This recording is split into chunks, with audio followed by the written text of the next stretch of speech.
They begged, "Can we play for food?" No one expected the twins' piano and saxophone to leave everyone in tears. The homeless man's trembling fingers pushed against the glass door of Harmony's Haven, the most exclusive restaurant in downtown Manhattan. Inside, crystal chandeliers cast golden light over tables draped in silk, where the city's elite savored meals that cost more than most people earned in a week. The contrast was brutal. Wealth and poverty separated by nothing more than a pane of glass. Hello, beautiful souls. Welcome back to my channel, where we dive deep into stories that touch the heart and change perspectives. I'm so grateful you're here with me today. Drop a comment and let me know where you're watching from. I love connecting with viewers from around the world. And if you haven't already, please hit that subscribe button, because trust me, you won't want to miss what unfolds in this incredible story. Rose Stark froze mid-conversation with her executive chef, her wine glass trembling in her manicured hand. 28 years old, successful beyond her wildest childhood dreams, she commanded respect in every room she entered. Her restaurant had earned 3 Michelin stars, her personal net worth had crossed 8 figures, and food critics called her the Mozart of modern cuisine.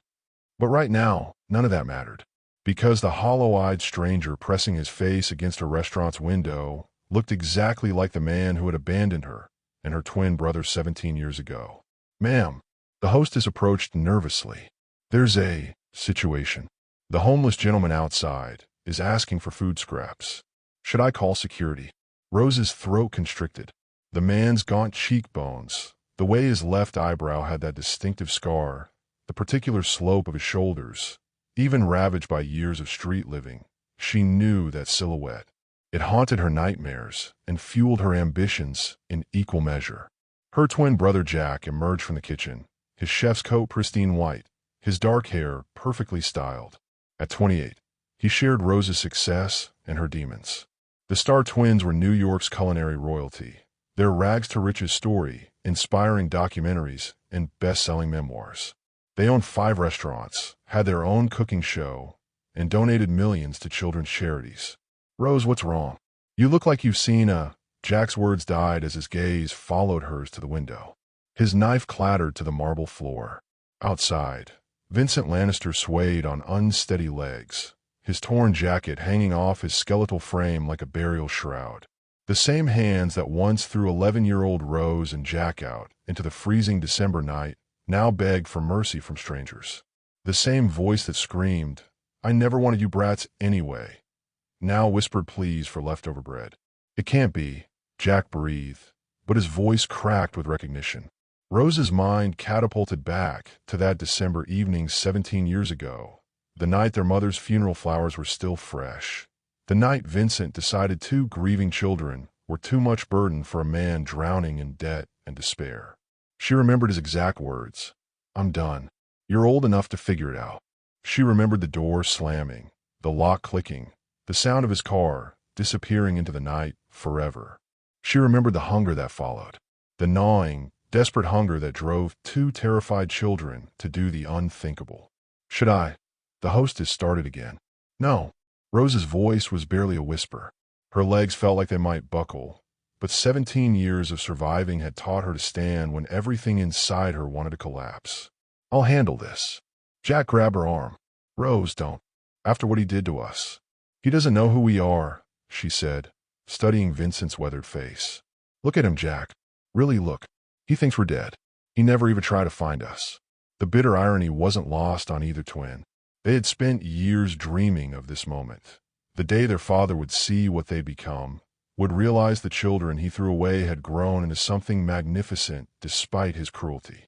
They'd imagined his shock, his regret, his desperate attempts to reconnect.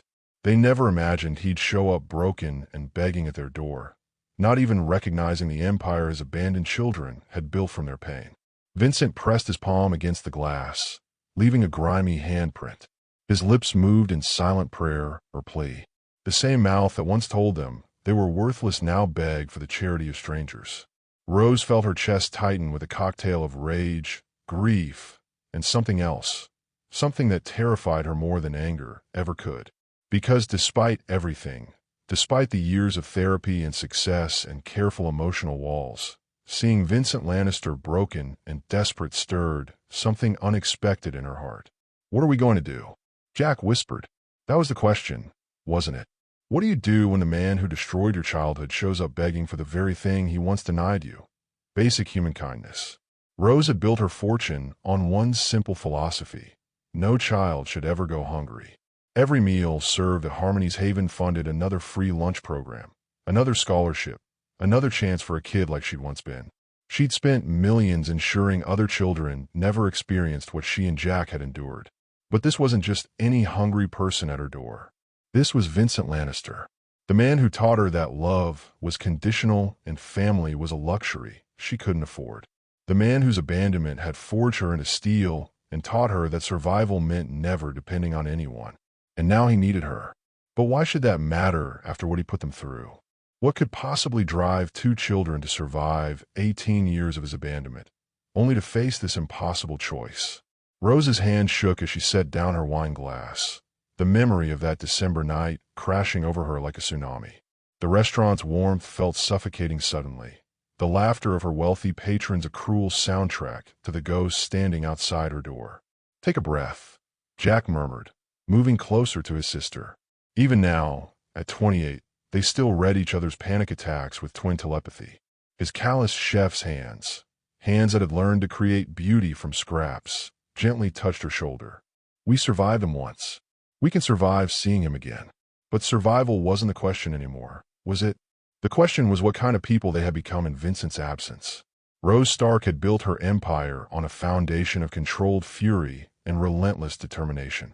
She was known throughout New York's culinary scene as brilliant but intimidating, generous with charity but ruthless in business. Food critics called her ice-cold perfection, never knowing that her precision came from years of rationing moldy bread and making watery soup stretch for days. Her deepest secret, the one she never told even Jack, was that she still woke up some nights in a panic, checking the refrigerator to make sure it was full. Success hadn't erased the bone-deep terror of hunger, the way it gnawed at your mind until you couldn't think of anything else. Jack was different. Where Rose had armored herself in control, he'd chosen warmth. His kitchen staff adored him, calling him Chef Angel behind his back. He remembered every server's birthday, knew which busboy was saving for his mother's medical bills, and had a standing policy that anyone who worked for the Stark restaurants would never go hungry. But Jack carried his own demons. He still flinched when doors slammed too hard, still kept emergency cash hidden in 17 different places throughout his apartment. His greatest fear wasn't poverty, it was abandonment. Every relationship he'd tried had ended the same way. The moment someone got too close, he'd sabotage it before they could leave him first. "Remember what Dr. Elena told us," Rose whispered, referencing their shared therapist. Dr. Elena Vasquez had guided them through years of trauma recovery, helping them understand that survival and healing weren't the same thing. "We get to choose who we let into our lives now. We have the power." "But what if—" Jack started, then stopped. He'd been about to voice the thought that haunted them both. What if Vincent's abandonment had broken something in them that success couldn't fix? Through the kitchen doors burst Sophia Turner, their general manager, and the closest thing either twin had to a best friend. At 35, Sophia was a force of nature, a former Broadway actress who transitioned into restaurant management after a career-ending vocal injury. She had platinum blonde hair that she wore in a perfect chignon, and she could handle everything from food critics to drunken billionaires with equal grace. "Darlings, we have a situation," Sophia announced, then stopped short when she saw their faces. Her theatrical training kicked in immediately. She could read a room's emotional temperature like a conductor reading sheet music. Oh no, what happened?" Rose and Jack exchanged glances. Sophia knew their story, knew about the hunger, the abandonment, the nights they'd slept in subway stations and eaten from garbage cans. She was one of the few people who understood why they never, ever threw away leftover food, why they kept an emergency fund that could run their restaurants for 2 years even if they never served another meal. "He's here," Jack said simply. Sophia's perfectly applied makeup couldn't hide the way her face paled. "Vincent, your father is here? Now, outside," Rose managed. He looks like he's been living on the streets for years. He's begging for food scraps." The irony wasn't lost on any of them. Vincent Lannister, who had thrown his children out like garbage, was now begging for the literal garbage of the empire those children had built. Sophia moved to the window, her heels clicking against the marble floor with military precision. She studied Vincent for a long moment, her theatrical training allowing her to catalog details others might miss. He's malnourished. Severe dehydration. That cough suggests pneumonia. I guess he's been homeless for months, maybe longer. How can you tell all that? Rose asked. I volunteered at homeless shelters for 3 years after my voice gave out, Sophia admitted. Before you two gave me a reason to believe in dreams again. I know what rock bottom looks like. This was news to the twins. Sophia rarely talked about the dark period between her Broadway career and joining their restaurant family. It was another reminder that everyone in their orbit carried hidden scars. What's he doing now? Jack asked, unable to look for himself. Sophia's voice was gentle. He's crying. Just standing there, tears running down his face, staring at all the food inside. He looks. She paused, searching for the right words. He looks like a man who's lost everything. Good, Rose said, but the word came out hollow instead of harsh. Let him see what abundance looks like. Let him see what his children built without him. But even as she said it, Rose felt a familiar ache in her chest, the one that had nothing to do with anger, and everything to do with the 11-year-old girl who had waited by the window for 3 months, convinced her father would come back for them. Jack was struggling too, his hands clenched and unclenched, a nervous habit he developed during their hungry years. I used to imagine this moment, he confessed. In my head, we were powerful and successful, and he was exactly like this, broken, needing us. And in my imagination, I always knew exactly what I'd do. What would you do? Sophia asked gently. Turn him away, Jack said without hesitation. Make him feel exactly like he made us feel. Let him know what it's like to be thrown away by the people who were supposed to love you. And now, Jack's voice cracked. Now I don't know. Because seeing him like this, it doesn't feel like victory. It just feels like more pain. Sophia wrapped an arm around each twin, her maternal instincts overriding professional boundaries. She'd watched them build this empire from nothing, and had seen them turn their trauma into purpose. She knew they donated 60% of their profits to children's charities, knew they employed dozens of former homeless individuals, knew they personally paid for housing and education for over 200 kids in the foster system. She also knew that for all their success, they'd never truly healed from that December night. How could they? You don't just recover from learning that your parents' love came with conditions they couldn't meet. Whatever you decide, Sophia said firmly, I'm with you. We all are. As if summoned by her words, the kitchen staff began gathering behind them. Carlos Rivera, their sous chef, who'd been homeless before the twins gave him a chance. Maria Santos, their pastry chef, whose own children had been taken away before she got clean. Even Tommy Kim, their newest server, whose parents had disowned him for being gay. They were all broken people who'd found family in this restaurant. People who understood that sometimes the family you choose is stronger than the family you're born into. But looking at Vincent through the glass, Rose realized something that made her stomach twist with an emotion she couldn't name. All these years, she told herself she was nothing like him. She was generous where he was selfish, nurturing where he was cruel, present where he was absent. Yet here she stood, with the power to show mercy to a broken man, and her first instinct was revenge. Asterisk, what did that make her? And more importantly, what would her decision here reveal about the people she and Jack had truly become? Asterisk. The stakes were higher than just one homeless man's dinner. This moment would define whether the Star twins had truly escaped their father's legacy, or whether his cruelty lived on in them, wearing the mask of success. Outside, Vincent collapsed against the window, his body too weak to stand any longer. Inside, his children, whom he'd never recognized through 17 years of growth and transformation, stood at the crossroads between justice and mercy, between the people trauma had shaped them to be and the people they could choose to become. The choice they made in the next few minutes would echo through the rest of their lives. I'm loving how this story is unfolding. The tension between justice and mercy is so powerful.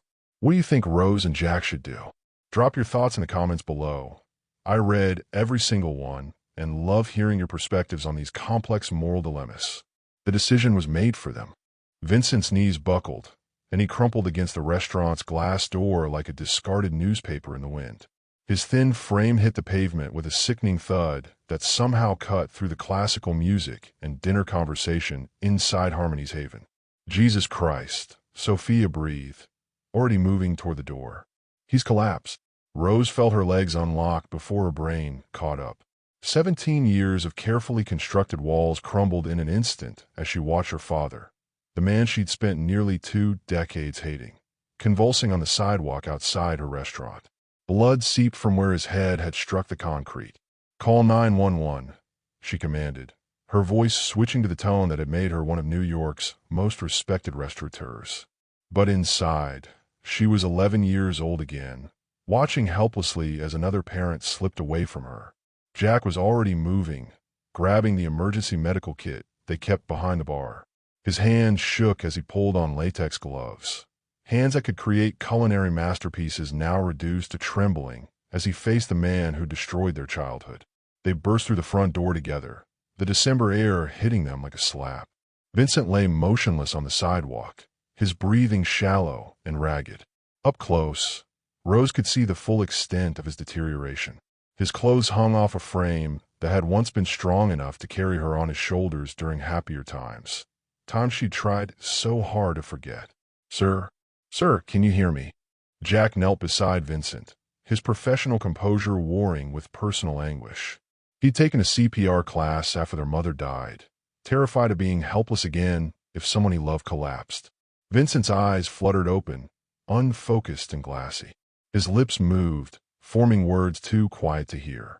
Rose leaned closer, her heart hammering against her ribs. "What did he say?" "I think." Jack's voice cracked. "I think he said Rose and Jack." The words hit her like a physical blow. After 17 years of silence, of assuming they were dead, Vincent's semi-conscious mind was calling their names. "That's impossible," Rose whispered. "He doesn't even know we're—" "Excuse me, are you the restaurant owners?" The voice was warm, authoritative, with just a hint of a southern accent. Rose looked up to see a man approaching from across the street, tall, broad-shouldered, with the kind of confident stride that suggested someone accustomed to handling emergencies. He wore dark jeans and a leather jacket, his hair disheveled, as if he'd been running. "I'm Dr. Daniel Kenobi," he said, already kneeling beside Vincent. "I was having dinner across the street when I saw him collapse. Mind if I take a look?" Rose found herself momentarily speechless. The doctor had striking green eyes that seemed to see everything at once, and there was something about the gentle way he examined Vincent that made her chest tighten with an emotion she couldn't name. "Please," she managed. He's been on the streets for a while, I think." Daniel's hands moved with practiced efficiency, checking Vincent's pulse, examining his pupils, assessing his breathing. "Severe malnutrition, dehydration, possible pneumonia." "When did he last eat?" "We don't know," Jack said. "He was begging for food when he collapsed." Something flickered across Daniel's face, an expression Rose couldn't quite read. "What's his name?" Rose hesitated. Did she admit the connection? Claim ignorance?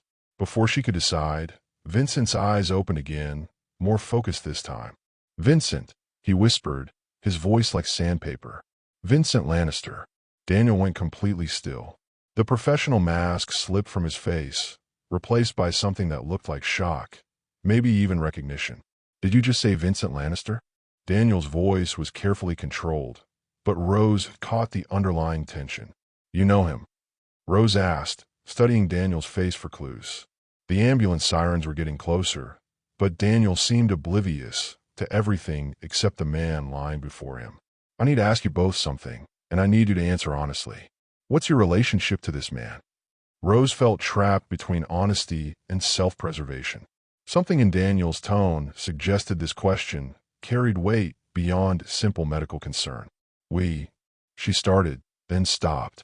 Jack's hand found hers, their twin telepathy kicking in. Whatever was happening here was bigger than just a homeless man collapsing outside their restaurant. "We knew him a long time ago," Jack said carefully. Daniel's jaw tightened. "How long ago?" 17 years, Rose admitted, unsure why she was being honest with this stranger. Vincent stirred again, his gaze finally focusing on the faces above him. For a moment, Rose saw a flicker of the man who used to read her bedtime stories, who taught Jack how to ride a bicycle, who once promised he'd always protect them.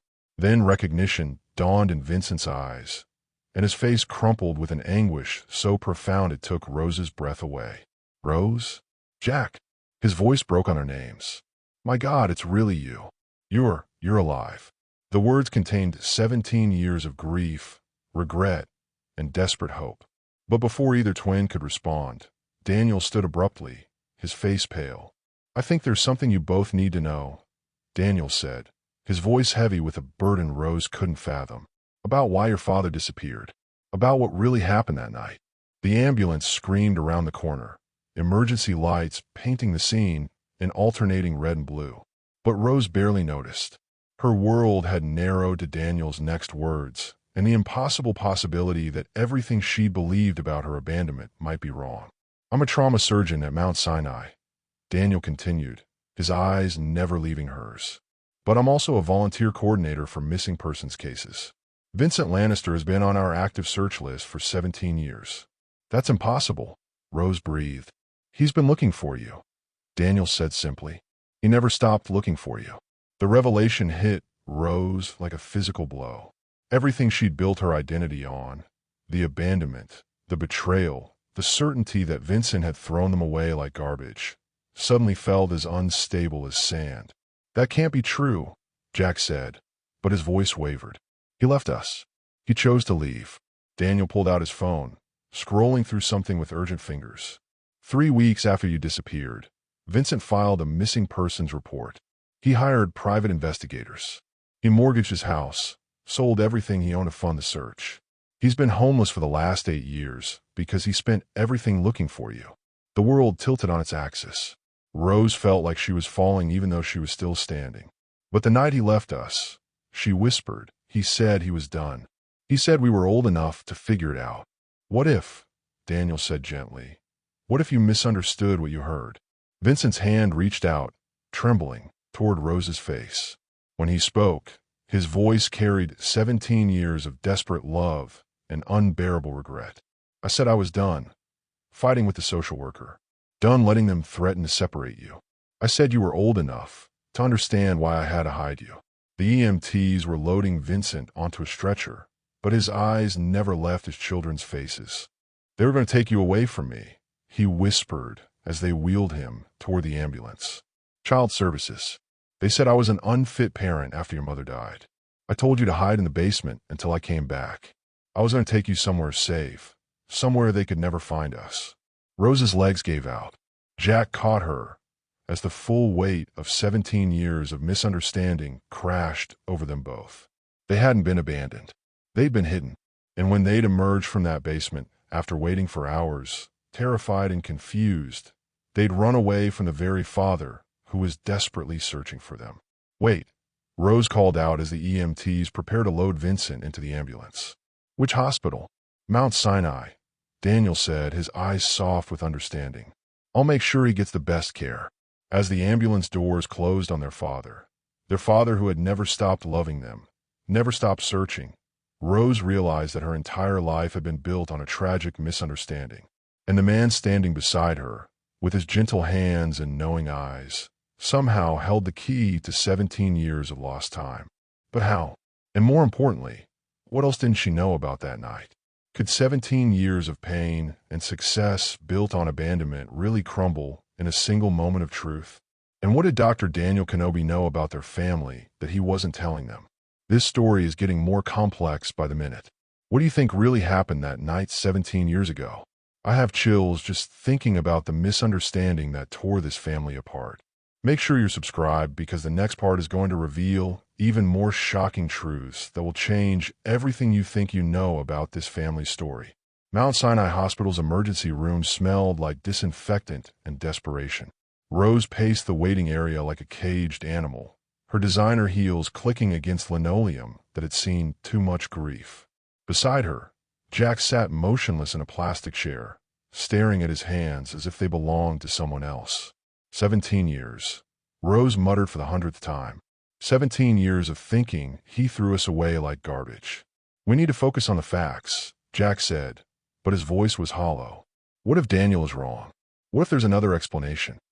Sophia had closed the restaurant early and joined them, bringing changes of clothes and enough coffee to fuel a small army. She sat beside Jack, her usual theatrical composure replaced by fierce protective energy. "I've been thinking about that night," Sophia said carefully. "You were 11. It was traumatic. Memory can play tricks, especially when you're grieving and scared." Before Rose could respond, Daniel emerged from the restricted area, still wearing scrubs over his street clothes. The sight of him made Rose's pulse quicken in a way that had nothing to do with family crisis, and everything to do with the way he'd held her gaze when he promised Vincent would get the best care. "How is he?" Rose asked, studying Daniel's face for clues. "Stable, but critical," Daniel said, his medical training keeping his voice professional even as his eyes softened when they met hers. "Severe malnutrition, pneumonia, and his liver is showing signs of damage. But Rose, there's something else." The way he said her name, like he was tasting something precious, made her stomach flutter despite everything. "What kind of something else?" Jack stood, his protective instincts flaring. Daniel glanced around the crowded waiting room, then gestured toward a quieter alcove. "We should talk privately." As they moved away from the crowd, Rose found herself acutely aware of Daniel's presence beside her. He was tall enough that she had to look up to meet his eyes, and there was something about his quiet confidence that made her feel simultaneously safe and off balance. "Your father has been carrying this for 17 years, Daniel said, pulling a worn manila folder from his jacket. "The missing persons case file. The detective who worked on it is a friend of mine, Detective Maria Santos." Rose's breath caught. "Santos? Our pastry chef's last name is Santos." "Her sister," Daniel confirmed. "The world is smaller than you think, especially when people are dedicated to helping lost children find their way home." He opened the folder, revealing photos that made Rose's chest tighten. Pictures of her and Jack at 11, school photos that Vincent must have provided, missing person flyers with their faces, offering a reward that started at $5,000 and gradually increased over the years to $50,000. "He never gave up," Daniel said quietly. "Even when the police suggested you might be dead, even when private investigators told him to accept reality, he kept searching." Jack picked up one of the flyers, his hands trembling. "This is from 3 years ago. The reward is $50,000. His life savings," Daniel confirmed. "Detective Santos told me he lived in his car for the last 2 years, working odd jobs, spending every penny on investigators and search efforts." Rose felt something crack inside her chest. "Why didn't we know? Why didn't we see these flyers?" "You changed your last name when you aged out of foster care," Daniel said gently. "Rose and Jack Stark instead of Rose and Jack Lannister." The investigators were looking for Lannister children.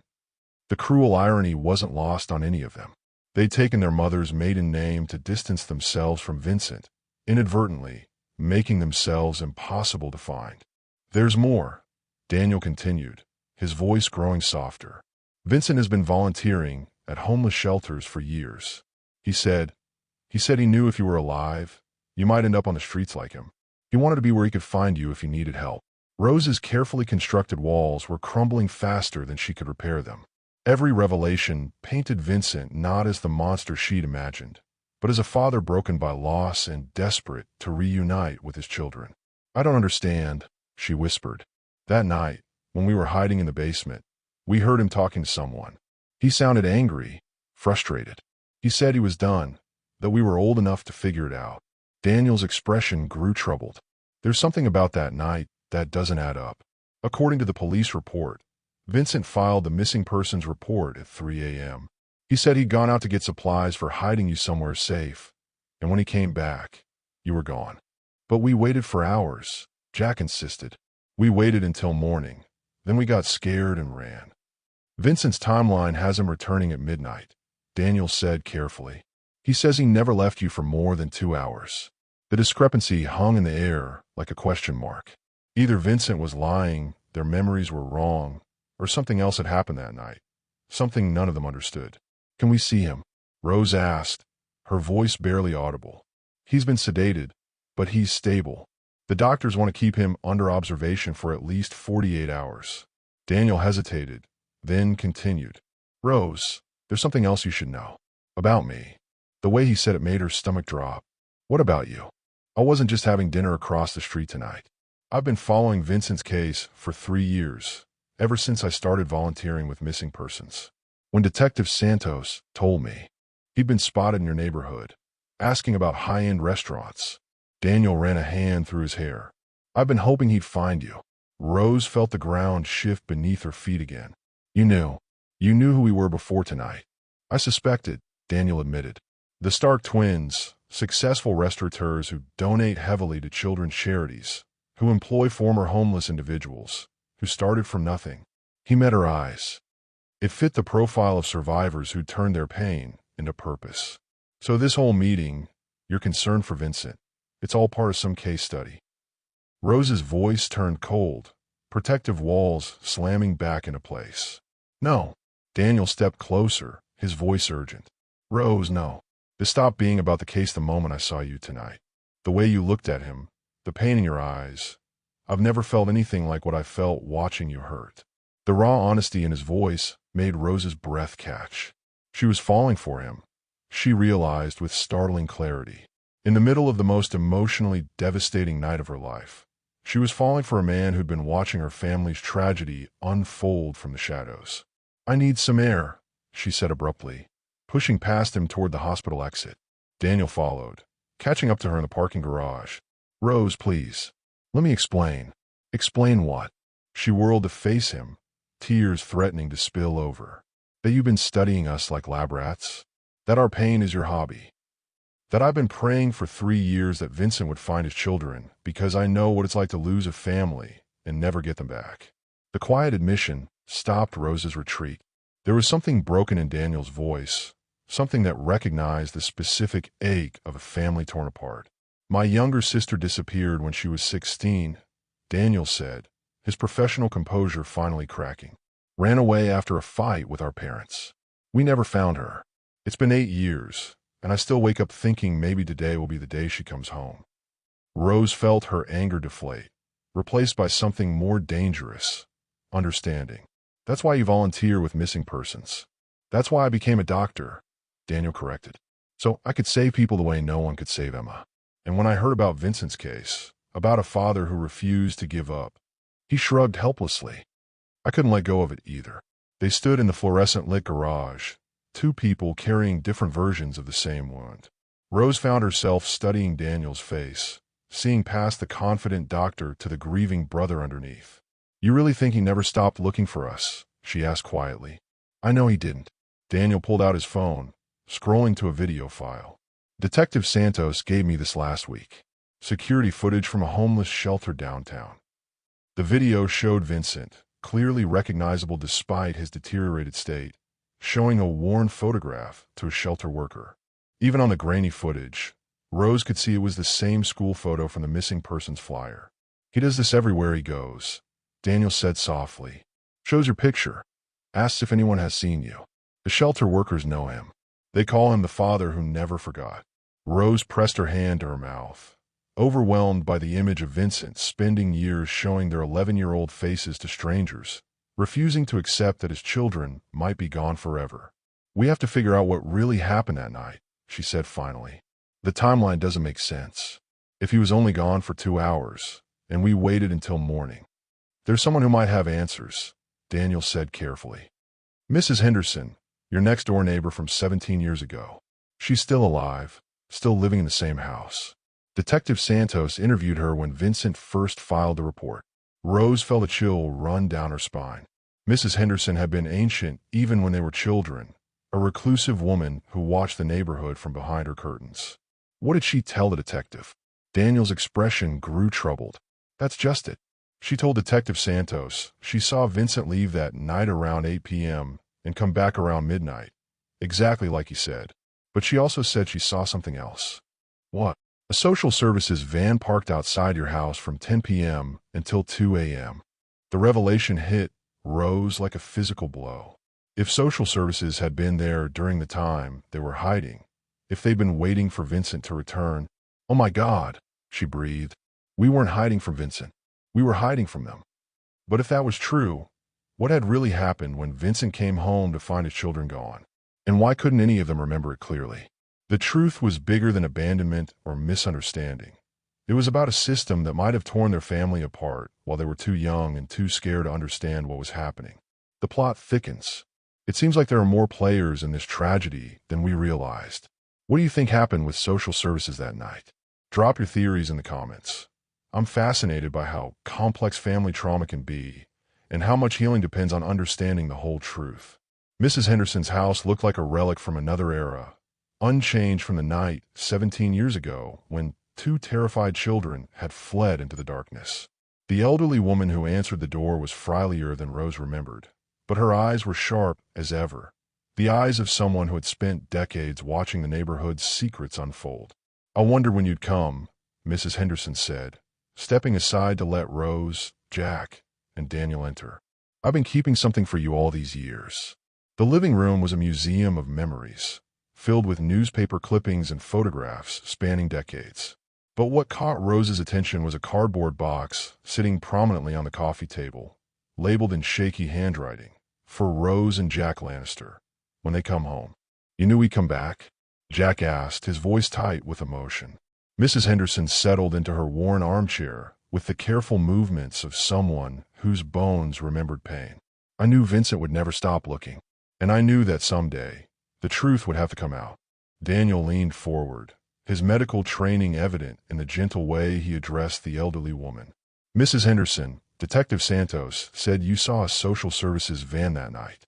Can you tell us more about that?" The old woman's face darkened. "I saw more than a van, young man. I saw what really happened to these children." Rose felt her world tilt again.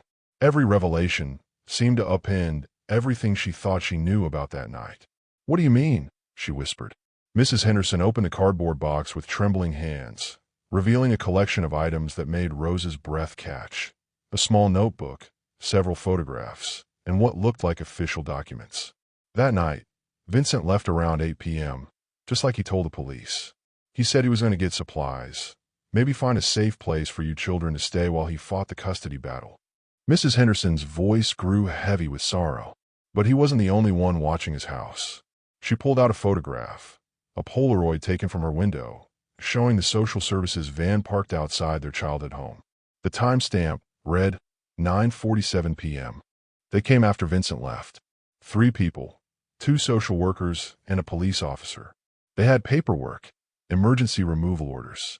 I watched them go into your house. Rose's heart stopped, but we were hiding in the basement. They didn't find us. "Oh, sweetheart," Mrs. Henderson said gently. "They did find you." The words hit Rose like a physical blow. Jack grabbed her hand instinctively, their twin connection flaring with shared panic. "That's impossible," Jack said. "We hid until morning, then we ran. We were never taken by social services." Mrs. Henderson pulled out the notebook, pages yellowed with age. Her handwriting covered every inch, documenting times, license plate numbers, and detailed observations. "You were taken at 10:23 p.m., she read. "Both children appeared unconscious or heavily sedated. They were carried to the van. The vehicle left at 10:31 p.m. Rose felt the room spinning. "Sedated? We don't remember being sedated." "Trauma can affect memory," Daniel said quietly, his medical knowledge filling in terrible gaps. "Especially in children. If you were given sedatives and then experienced additional trauma." Mrs. Henderson continued reading from her notebook. The van returned at 11:47 p.m. Only 2 social workers this time. They carried 2 children back into the house, but these children were awake, fighting, crying. The revelation hit Rose like lightning. Different children. Foster children from the emergency placement system, Mrs. Henderson confirmed. "I think there was a mix-up at the processing center. Someone realized they'd taken the wrong children, but by then Vincent had returned home." Jack's face had gone white. "So Vincent came home to find different children in our place. Children who didn't know him, who were terrified and confused." Mrs. Henderson's voice broke slightly. "I watched through my window as Vincent tried to understand what was happening. The social workers were arguing with him, showing him paperwork. But these weren't his children." Rose felt sick. The image of Vincent, confused and desperate, trying to understand why 2 strange children were in his house instead of Rose and Jack, was almost too much to bear. "Where were we?" she whispered. Mrs. Henderson pulled out an official document, a placement form with multiple corrections and crossouts. According to this, you were placed in emergency foster care with a Morrison family in Queens. But there was a clerical error. The system listed you as temporary placement resolved when the other children were returned to Vincent. So the system thought we'd been returned home, Daniel said, understanding dawning in his voice. But we were still in foster care. Until you ran away 3 days later, Mrs. Henderson confirmed. I have the police report. 2 children, Rose and Jack Morrison, disappeared from their foster home. But the system was looking for Morrison children, not Lannister children. The cruel bureaucratic twist was almost too much to comprehend. Their whole lives have been derailed by paperwork errors and miscommunication. Vincent never knew. Rose breathed. He came home expecting to find us, found different children instead, and the social workers probably told him we'd been placed elsewhere for our own safety. He spent weeks trying to get information about where you'd been taken, Mrs. Henderson said. But the system wouldn't tell him anything while the investigation was ongoing. By the time they realized the error, you'd been missing for months. Jack stood abruptly, pacing to the window. So for 17 years, we've been hating him for abandoning us. And he's been searching for us, thinking we were dead. And the social services department closed the case, Daniel added grimly, because their records showed you'd been returned home safely. Rose felt tears threatening to spill over. The magnitude of the misunderstanding, the years of pain built on bureaucratic incompetence, was overwhelming. There's more, Mrs. Henderson said gently. Vincent used to come by here, especially on your birthdays and the anniversary of that night. He'd sit on my porch and tell me about his search efforts. He blamed himself for leaving you alone, even though he was only trying to protect you. She pulled out the last item from the box, a letter, sealed but addressed to Rose and Jack, if they ever come home. He gave this to me 5 years ago. Said if anything happened to him, if I ever saw you again, to make sure you got it. Rose's hands shook as she took the letter. The envelope was worn from handling, as if Vincent had picked it up and put it down many times before finally sealing it. Should I? She looked at Jack, who nodded silently. Inside was Vincent's handwriting, shaky but determined. My dearest Rose and Jack, if you're reading this, then either I found you or you found your way home without me. I don't know which I hope for more. I need you to know that not a single day has passed without me thinking about you, searching for you, praying for you. The night you disappeared is burned into my memory, not because I failed to find you when I came home, but because I failed to keep you safe in the first place. I should never have left you alone, even to try to protect you. I should have fought the system differently. I should have been stronger, smarter, better. If you hate me, I understand.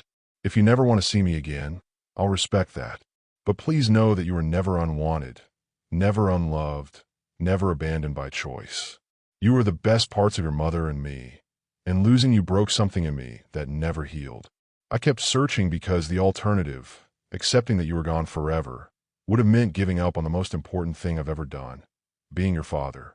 Whatever lives you've built without me, I hope they're full of love and safety and all the things I failed to give you. You deserved so much better than the chaos that night brought to our family. All my love, always. Dad.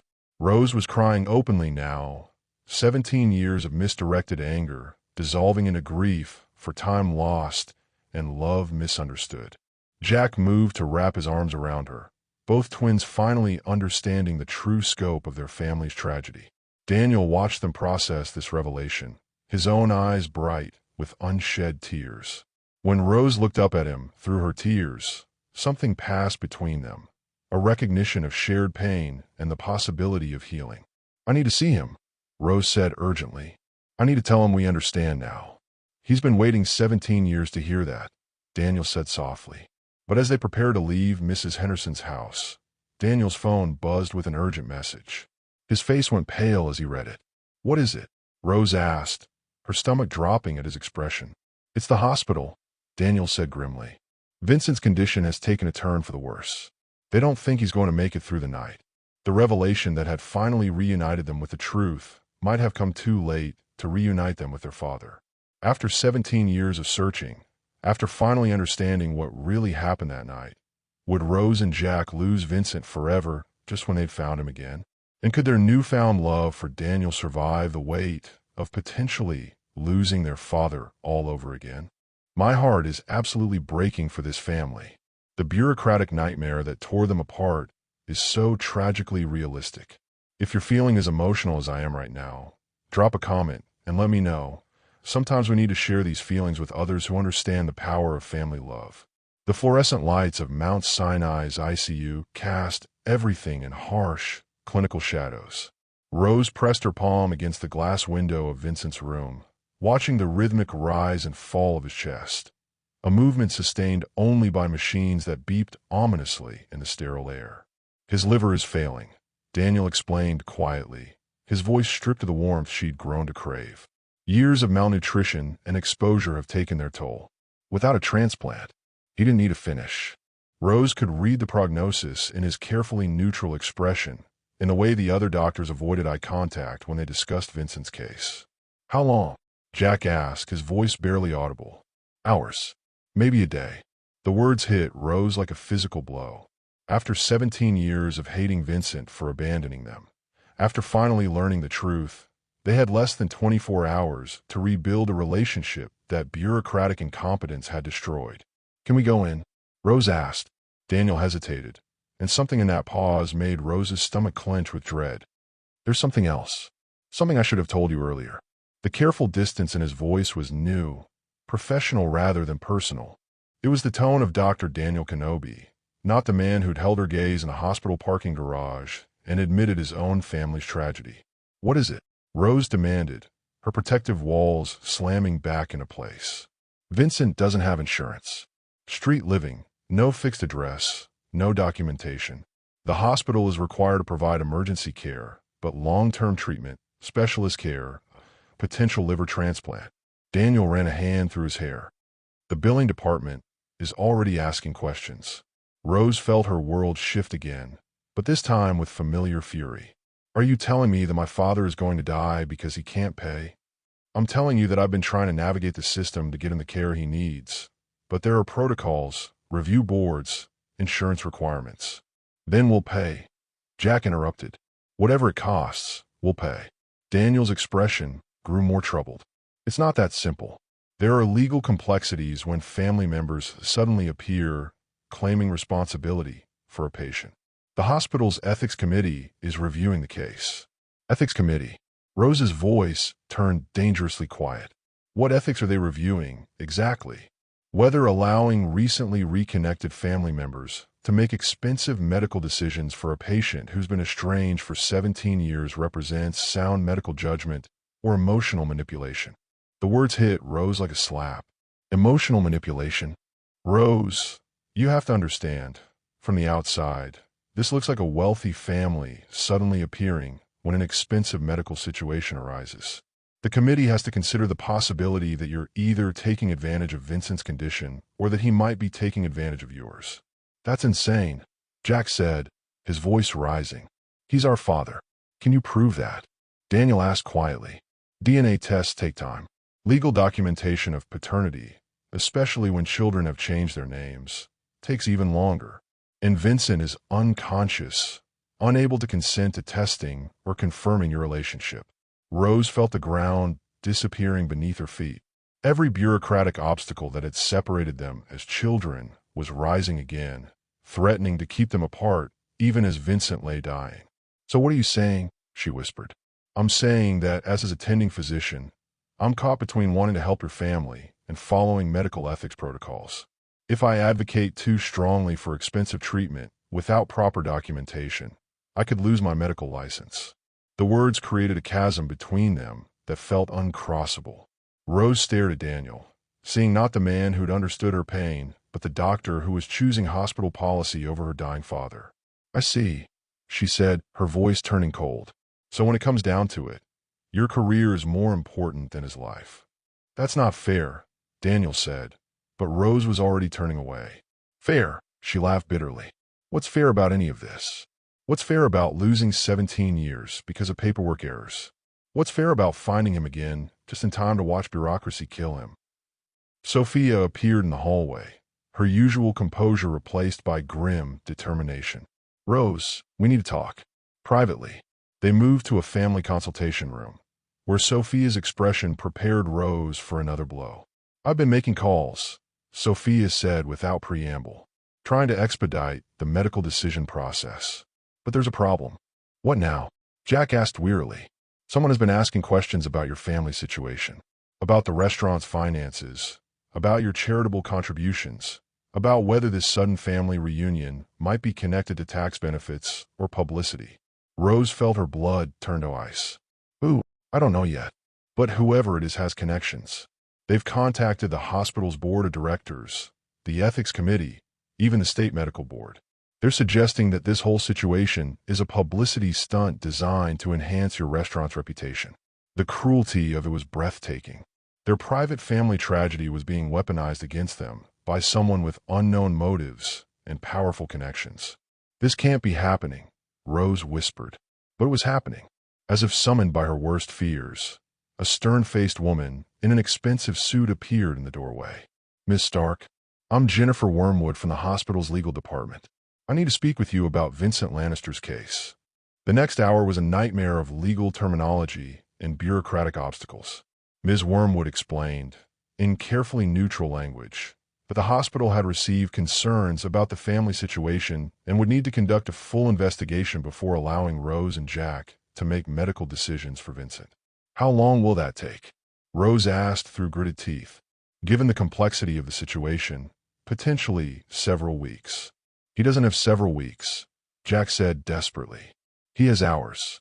"I understand your concern," Ms. Wormwood replied with practiced sympathy. "But the hospital must protect itself from potential legal liability." By the time the legal consultation ended, visiting hours were over. Rose found herself standing in the hospital corridor, shut out from her dying father by the same bureaucratic machinery that had separated them as children. Daniel approached cautiously, his face haggard with exhaustion and conflict. "Rose, I want you to know that I'm doing everything I can within the system." "Don't," she cut him off. "Just don't. This isn't over. There are other options, other approaches." "Really?" Rose turned to face him, her eyes blazing with 17 years of suppressed rage. "Because from where I'm standing, it looks like you're choosing to let my father die rather than risk your precious medical career. That's not what's happening here, isn't it?" Rose stepped closer, her voice dropping to a dangerous whisper. "When push came to shove, when it mattered most, you chose the hospital's rules over helping us. Just like every other person in authority who's failed our family." The accusation hit Daniel like a physical blow. Rose could see the pain in his eyes, but she was beyond caring about anyone's feelings except her father's. "I thought you were different," she continued. "I thought you actually cared about reuniting families instead of just studying them for your volunteer work. But you're just another bureaucrat hiding behind rules when real people need help." "Rose, please." "No." She backed away from him, putting distance between them that felt both physical and emotional. "I don't want to see you again. When my father dies tonight, because the system failed him twice, I don't want you anywhere near his funeral." Jack tried to intervene, but Rose was already walking away, her heels clicking against the linoleum with military precision. In the elevator, alone with Sophia, Rose finally broke down. "I'm losing him again," she sobbed. "I just found him, and I'm losing him again." Sophia held her as she cried, but offered no empty reassurances. They both knew the truth. Vincent was dying, the system was failing them, and the man Rose had started to fall for had chosen professional safety over personal courage. Outside the hospital, Rose stared up at the window she knew was Vincent's room. Somewhere behind that glass, her father lay unconscious, surrounded by machines and bureaucracy, unaware that his children were fighting desperately to reach him one last time. The worst part wasn't the legal obstacles or the medical complications. The worst part was that Rose finally understood what Vincent must have felt 17 years ago, the helpless rage of a parent unable to protect their children from a system designed to separate families rather than preserve them. She had money now, success, influence, but none of it mattered when faced with the same bureaucratic machinery that had destroyed her childhood. Jack joined her on the sidewalk, his face reflecting her own despair. "What do we do now?" he asked quietly. Rose looked back at the hospital, at the building holding their father prisoner in his final hours, and felt something harden inside her chest. "We fight," she said grimly. "If the system won't help us, we go around it." But even as she said the words, Rose wondered if they had any weapons left to fight with. Their money was meaningless. Their influence was being undermined by unknown enemies. And the one person who might have helped them had chosen hospital protocols over human compassion. For the first time since building her empire, Rose Stark felt truly powerless. Could love and determination overcome bureaucracy and fear? Or were Rose and Jack destined to lose their father twice? Once to misunderstanding, and once to the very system that had failed them as children? And was there any path back to Daniel after the trust between them had been shattered? I'm honestly in tears writing this part. The way bureaucracy can destroy families, even when everyone's intentions start out good, is just heartbreaking. Rose's anger at Daniel is so understandable, but also tragic because he's clearly trying to help within impossible constraints. If this story is hitting you as hard as it's hitting me, please share your thoughts in the comments. Sometimes we need to process these emotions together. I promise there's hope coming, but first we need to see how deep the darkness can go. You're subscribed, right? Because the next part will show us whether love really can conquer institutional failure. At 3 a.m., Rose sat in her empty restaurant, surrounded by awards and accolades that felt meaningless in the face of losing Vincent again. The kitchen that had been her sanctuary now felt like a mausoleum, its stainless steel surfaces reflecting back her failures. Jack emerged from the office, carrying a stack of legal documents and looking like he'd aged 10 years in the past 6 hours. "I've been calling lawyers," he said, slumping into the chair beside her. "Medical rights attorneys, family law specialists, even civil rights advocates. They all say the same thing. Without legal proof of relationship, our hands are tied." Rose stared at the untouched plate of food Sophia had insisted she try to eat. "So we just watch him die?" "There has to be something," Jack insisted, but his voice carried the hollow ring of desperation rather than conviction. The restaurant's front door chimed, and Rose looked up expecting Sophia, returning from her own round of frantic phone calls. Instead, she found herself face to face with the last person she wanted to see. Daniel stood in the doorway, still wearing yesterday's clothes, his hair disheveled and his eyes red-rimmed with exhaustion. But there was something different about his posture, a determined set to his shoulders that hadn't been there in the hospital. "Get out," Rose said quietly. "Rose, please. I need 5 minutes. You've done enough." She stood, putting the marble counter between them like a barricade. "Your medical ethics and hospital protocols made their position very clear. I quit." The words hung in the air like a challenge. Rose felt her carefully maintained anger waver. "What?" Daniel stepped closer, his voice steady despite the magnitude of what he'd just revealed. 2 hours ago, I submitted my resignation to Mount Sinai, effective immediately." Jack looked up sharply. "Daniel, you didn't have to." "Yes, I did." Daniel's eyes never left Rose's face. "Because when it came down to choosing between hospital protocols and doing what's right, I realized there was no choice at all. Not if I wanted to live with myself." Rose felt something crack in her chest, but she couldn't afford to hope yet. "So you threw away your career for what?" "A gesture. I threw away my career for you," Daniel said simply. "For Vincent. For what family should mean when the system fails." He pulled out his phone, showing them a document that made Rose's breath catch. "Emergency medical power of attorney. I filed it an hour ago, claiming Vincent as my patient under the Good Samaritan provisions. As his former attending physician who resigned specifically to avoid conflict of interest, I can now advocate for his care without hospital interference." Rose stared at the document, hardly daring to believe what she was reading. "Is this legal?" "It's a gray area," Daniel admitted. "But it buys us time. More importantly, it gives us leverage." "What kind of leverage?" Jack asked. Daniel's expression grew grim. "I know who's been sabotaging your efforts to help Vincent." The revelation hit Rose like electricity. "Who?" "Dr. Richard Vader, Chief of Staff at Mount Sinai. He's also on the board of directors for 3 major restaurant chains, your direct competitors." The pieces clicked into place with sickening clarity. "He's been blocking Vincent's treatment to hurt our business." "More than that," Daniel continued. "I did some digging after you left tonight.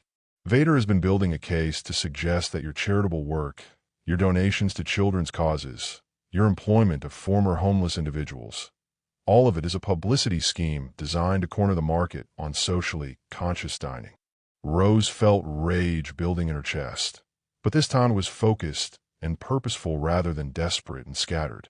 He wants to destroy our reputation by making it look like we're exploiting family tragedy for business gain, she said.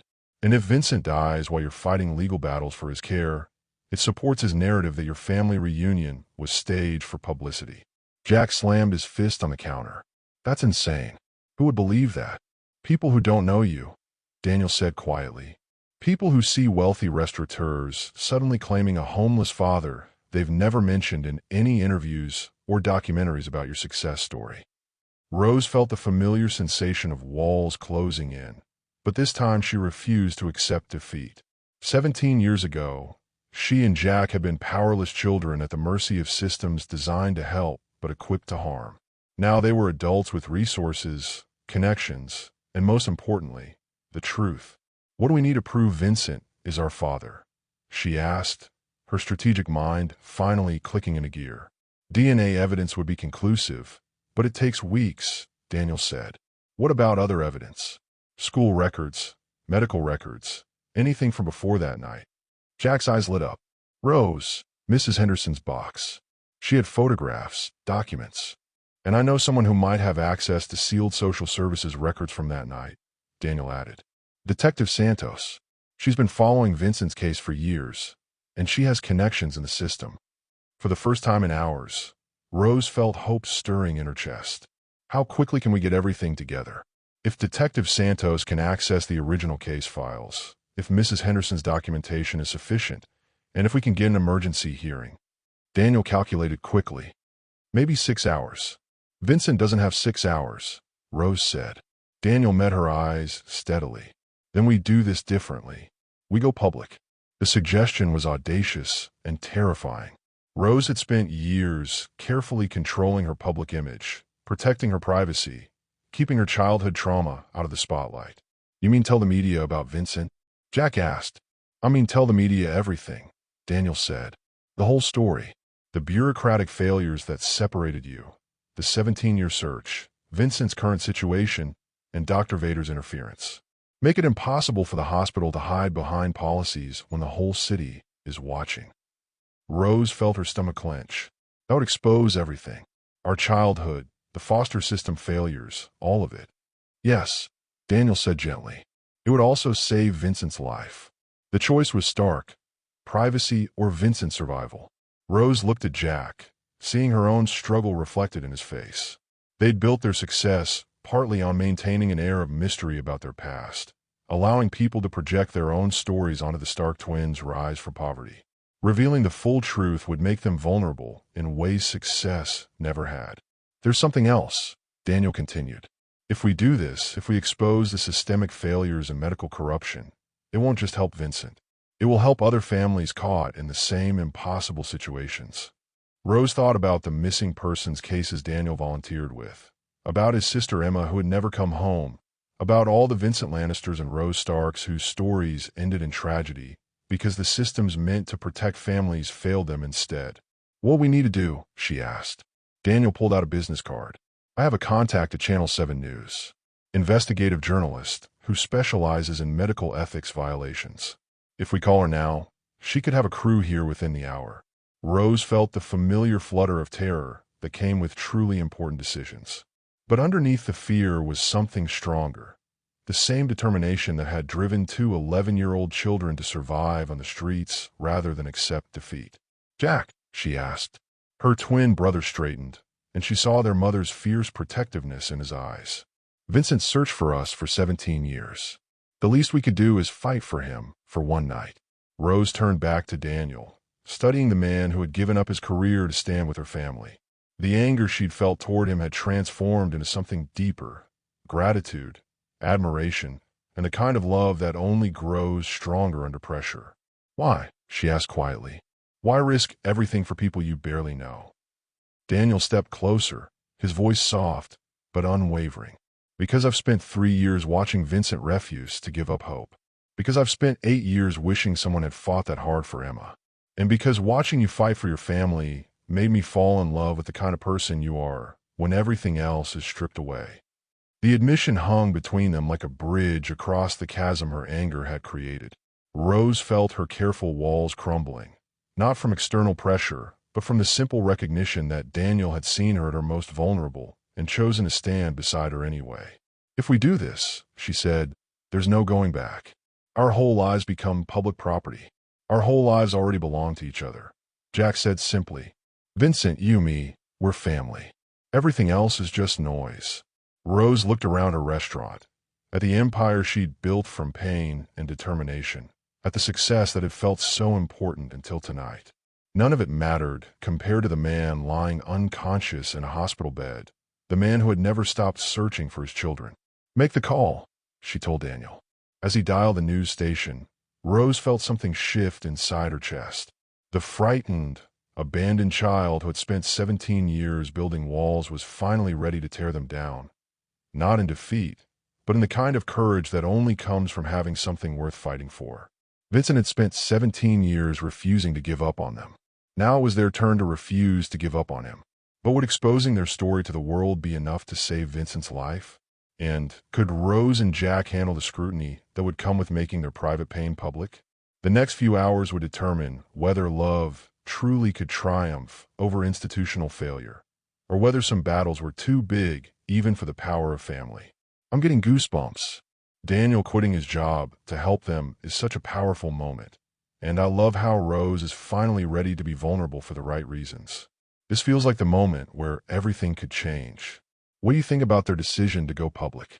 Would you sacrifice your privacy to save someone you love? Drop your thoughts in the comments.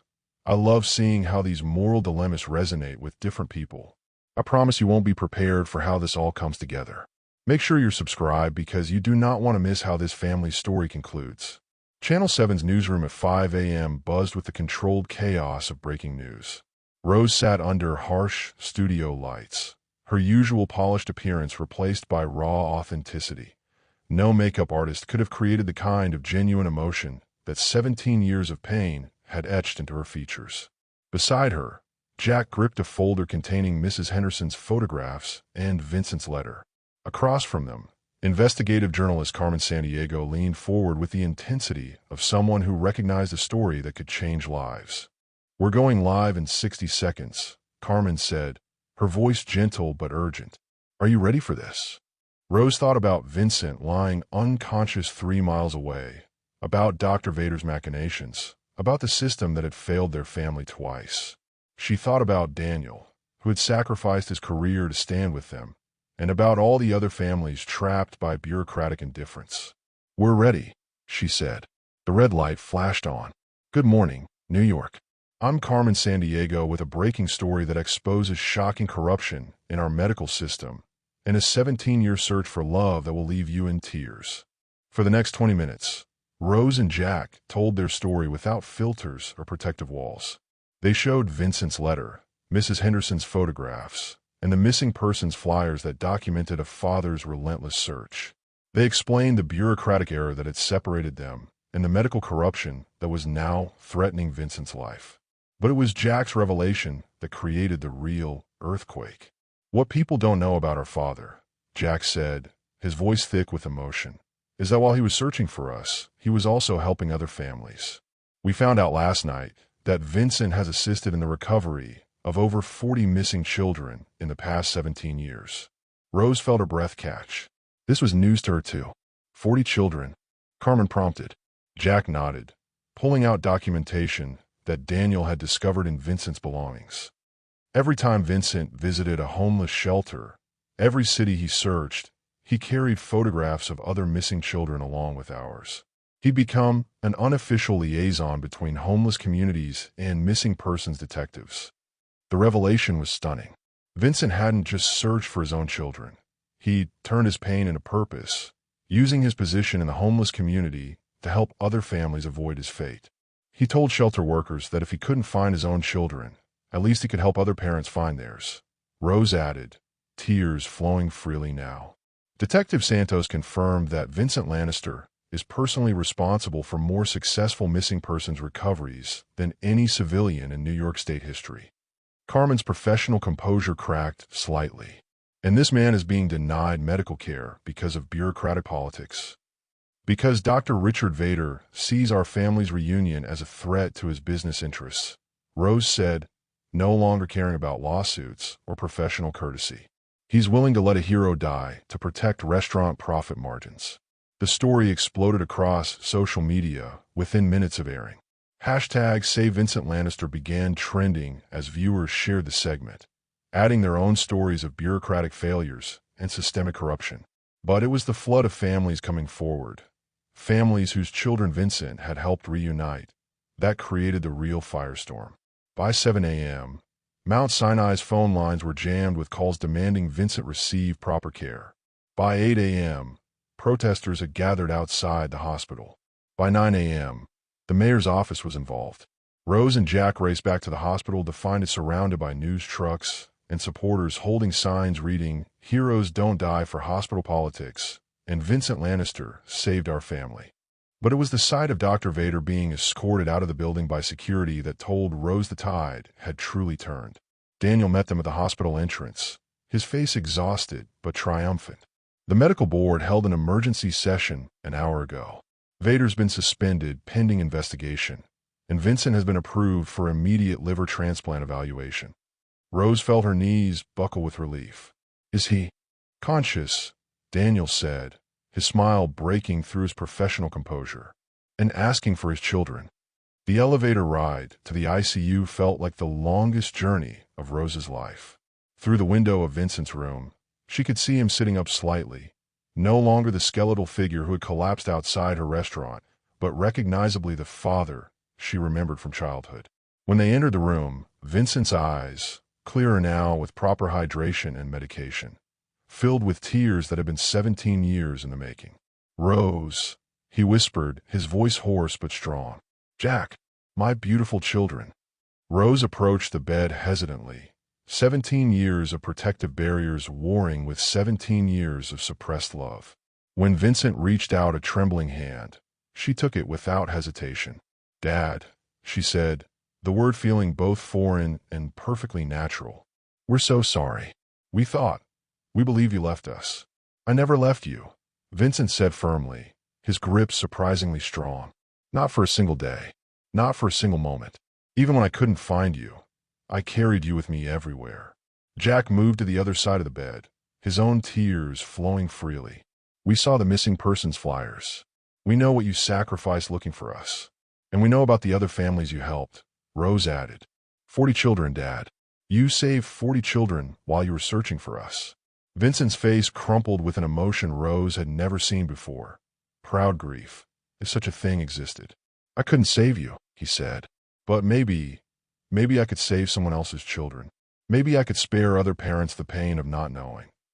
It was Daniel who broke the emotional tension by clearing his throat gently. "Vincent, there's something else you should know. The liver transplant evaluation. You've been moved to the top of the list. Not because of the publicity, but because the medical review board discovered you're a perfect match for a donor who specifically requested their organ go to someone who saves children." Vincent looked confused. "I don't understand." Daniel's voice grew soft. "The donor is Emma Kenobi, my sister. She died 3 years ago, but she'd signed up to be an organ donor specifically after hearing about your missing persons work. She left instructions that if anything happened to her, her organs should go to people who help reunite families." The revelation hit the room like lightning.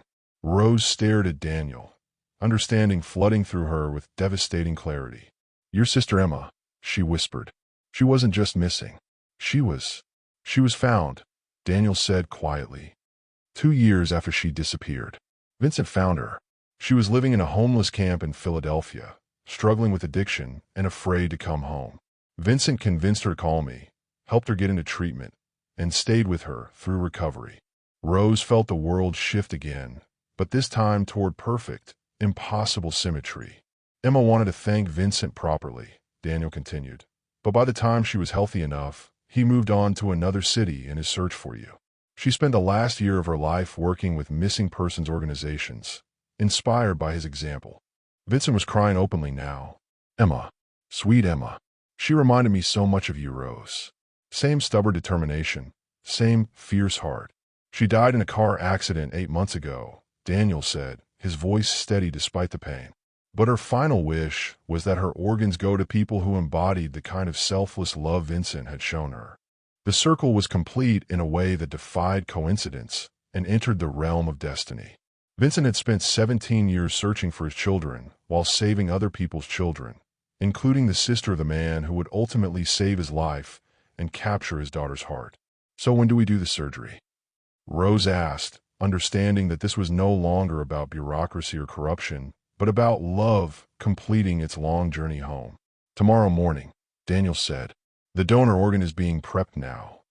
Rose looked around the room, at Vincent, whose 17-year search had finally brought him home, at Jack, whose protective love had never wavered, at Daniel, whose own family's tragedy had led him to theirs, at Sophia, who had become the sister they'd never had.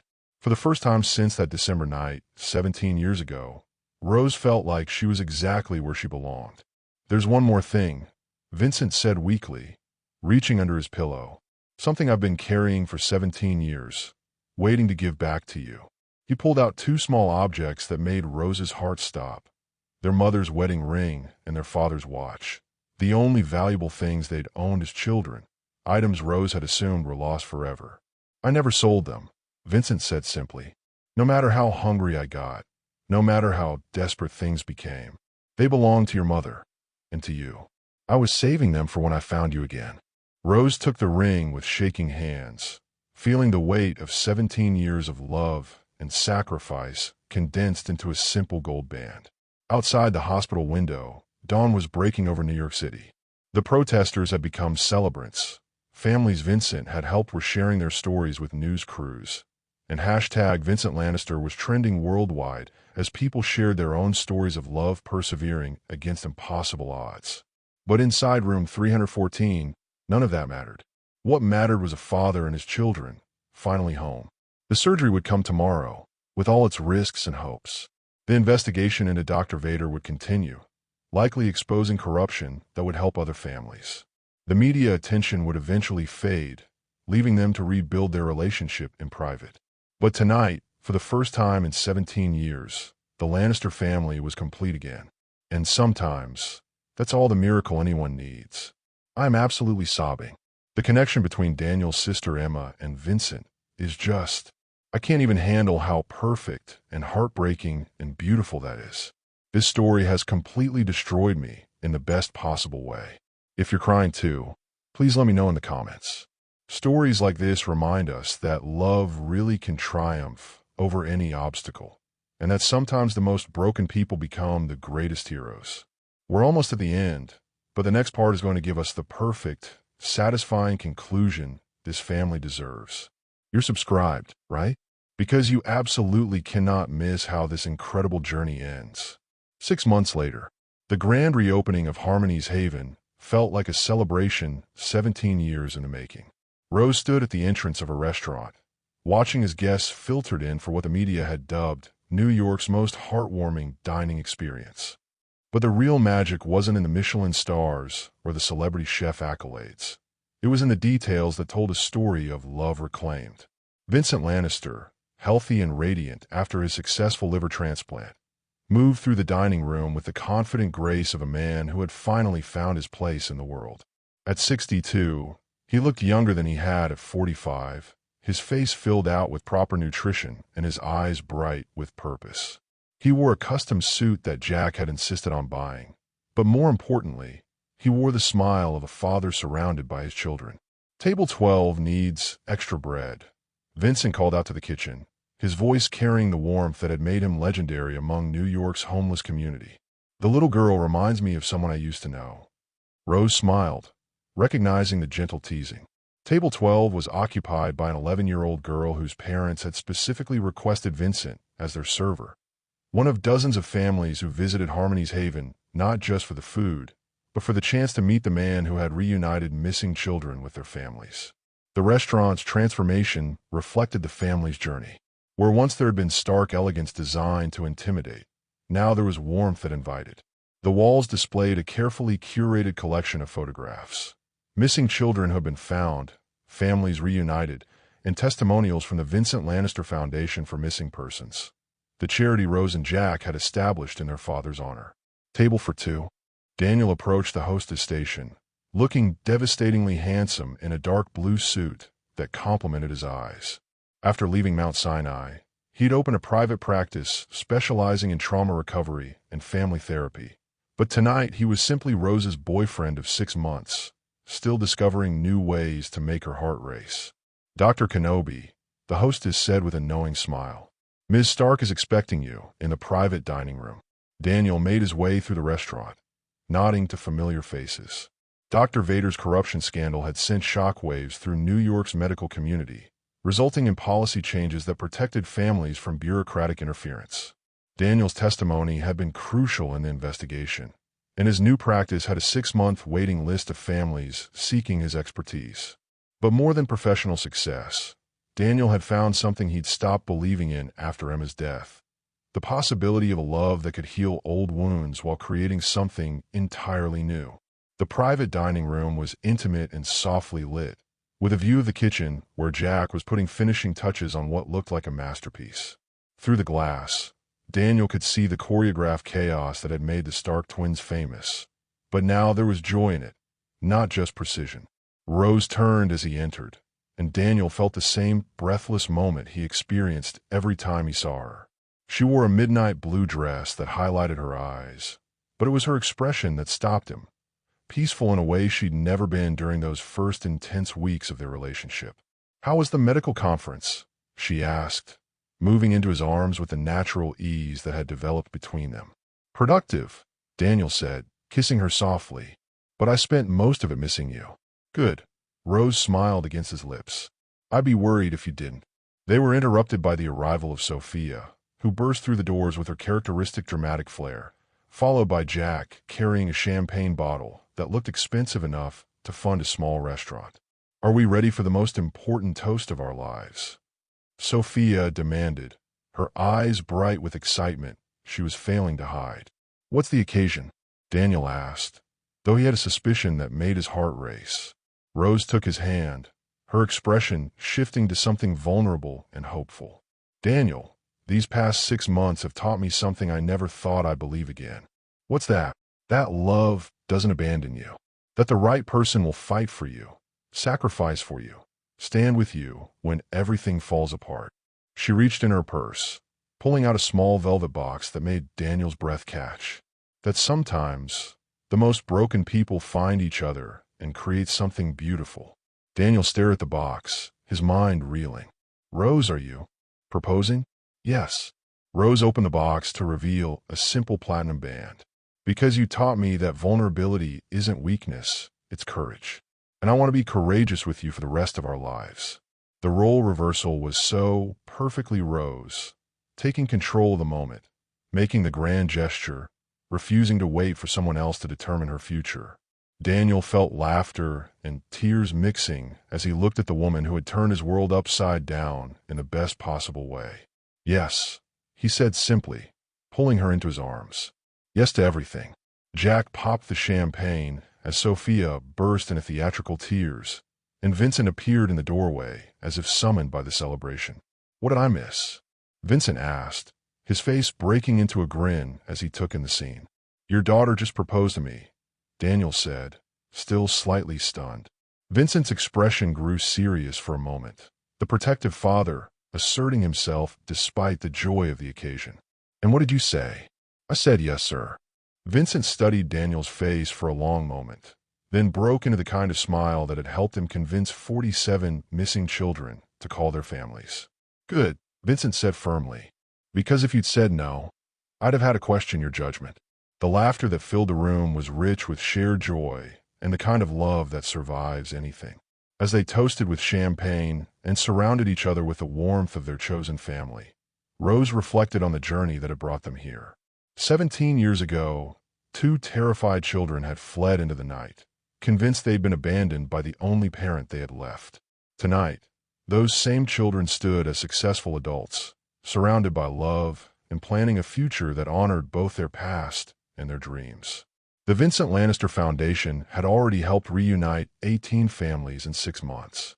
The restaurant empire continued to thrive, but now with a deeper purpose that went beyond profit. Rose and Jack's story had inspired legislation protecting families from bureaucratic separation, and their advocacy work was changing lives across the country. But more than public success, they had found private peace. Vincent lived in the apartment above the restaurant, close enough to be part of their daily lives, but independent enough to maintain his dignity. Jack was dating a social worker he'd met through the foundation, someone who understood the importance of family preservation.